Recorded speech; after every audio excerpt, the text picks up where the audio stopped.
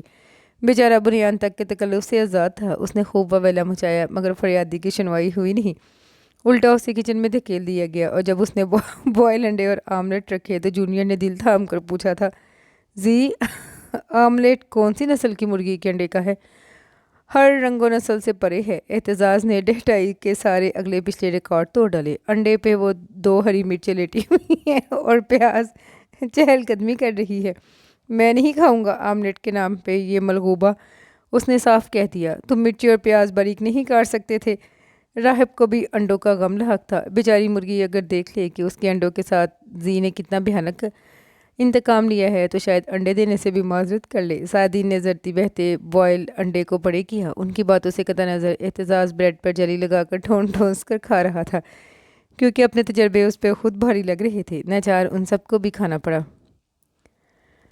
آنکھوں میں سجا کے خواب تیرے میں جھومتی رہتی، تیرا نام ہتھیلی پر لکھ کر اسے چومتی رہتی ہوں۔ عائشہ نے آج یونیورسٹی سے چھٹی کی تھی۔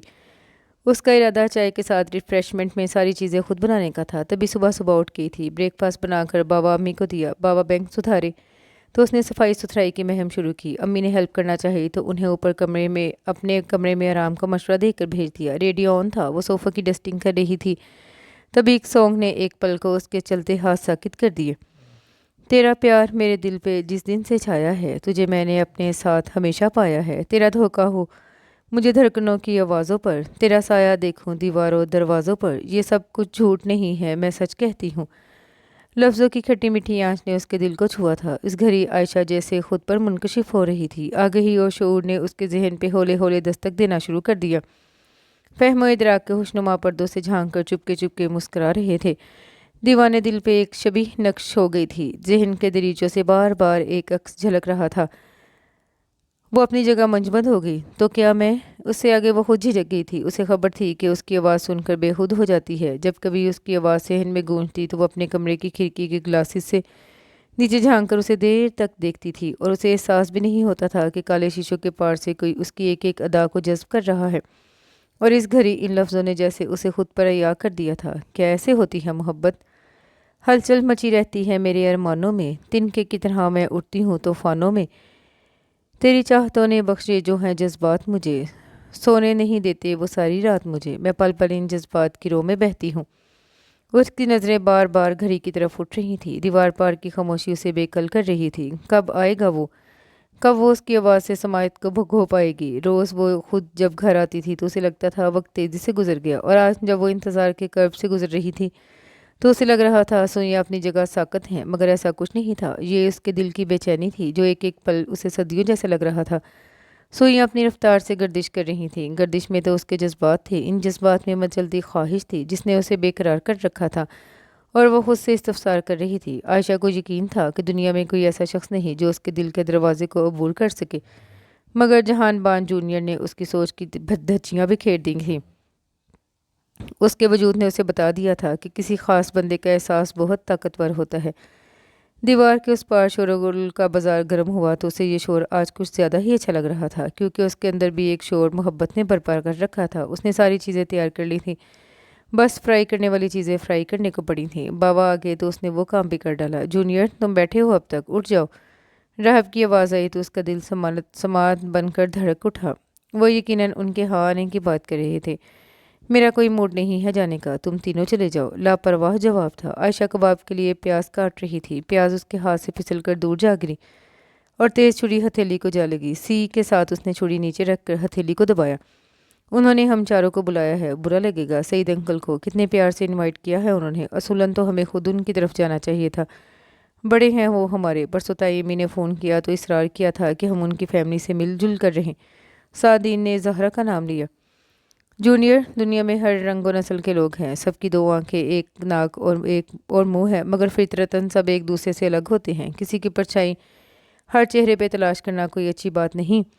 یہ اعتزاز کی آواز تھی، انداز ناصحانہ تھا۔ عائشہ کو حیرانی ہونے لگی، یہ کس کوڈ ورڈ میں بات کر رہے تھے وہ لوگ؟ اتنی سنجیدہ گفتگو تو اس نے ان کی کبھی نہیں سنی تھی۔ کیا سمجھانا چاہ رہے ہیں سب جونیئر کو، مگر چاہنے کے باوجود بھی اسے ان کی گفتگو سمجھ میں نہیں آ رہی تھی۔ سب کافی دیر تک اس کی خوشامد کرتے رہے۔ وہ کیوں نہیں آنا چاہتا ہمارے ہاں؟ عائشہ کو یہ سوال بےقل کر رہا تھا۔ میں انکار نہیں سنوں گا جونیئر۔ سعدین تم اس کا سوٹ بھی پریس کر دو، راہب نے خاصی سنجیدگی سے کہا۔ تم زبردستی کرو گے میرے ساتھ؟ اسے غصہ آ گیا۔ ہاں کروں گا، اس لیے نہیں کہ میں تم سے 1 سال بڑا ہوں، بلکہ اس لیے کہ تم مجھے عزیز ہو، اس سے پہلے کہ تمہارے اندر موجود زہر تمہاری رگوں کو نیلا کر دے۔ نارمل انسان کی طرح جینا سیکھو۔ راہب ہندوس سنجیدہ لہب و لہجے میں گفتگو کر رہا تھا۔ اس کے لب بھینچ گئے۔ مان جاؤ یار۔ سعدین نے اس کا شانہ ہلکے سے پریس کیا تو لمبی سانس بھر کے وہ ٹھیک ہے کہتا اٹھ کھڑا ہوا۔ 1 گھنٹے بعد ان کے دروازے پہ ڈول بیل بجی تھی۔ عائشہ کچن میں رہی۔ بابا نے آگے بڑھ کر دروازہ کھول دیا۔ السلام علیکم انکل۔ کورس میں سلام کیا گیا۔ وعلیکم السلام، آؤ آؤ۔ چاروں ہی لائن سے اندر داخل ہوئے۔ سب سے آخر میں جونیئر تھا جو مارے باندھے آیا تھا اور جیسے موقع ملتے ہی بھاگ جانے کا ارادہ رکھتا ہو۔ چاروں نے بابا سے مصافحہ کیا۔ امی نے مسکرا کر گرم جوشی سے انہیں خوش آمدید کہا۔ اس وقت وہ لوگ جس قدر سنجیدہ اور متین نظر آ رہے تھے، اس میں امی کو خوشی ہو رہی تھی، ورنہ ان کی باتیں سن سن کرتے وہ چاروں انہیں شیطان ہی لگتے تھے، مگر ان کے چہرے سے حویدہ شرافت و پاکیزگی نے انہیں پل بھر میں بابا کا ہمنوا کر دیا۔ امی نے آگے بڑھ کر باری باری سب کے سروں پر ہاتھ پھیرا تھا، اور اس وقت عائشہ کو جھٹکا لگا جب جونیئر دانستہ طور پر امی کی سائڈ سے نکل گیا۔ امی نے اس کے سر پر ہاتھ نہیں پھیرا تھا۔ انہیں اس بات کا احساس بھی نہیں ہوا کہ وہ آگے سے نکل گیا ہے، مگر عائشہ کی نگاہیں جہان بان جونیئر پر بھی ٹکی تھیں۔ وہ حیران رہ گئی، ایسا کیوں؟ تھوڑی دیر بعد ڈرائنگ روم سے باتوں کی آوازیں آ رہی تھیں۔ وہ ساری چیزوں پہ تنقیدی نظر ڈال رہی تھی، مگر اس کا ذہن جونیئر میں ٹکا ہوا تھا۔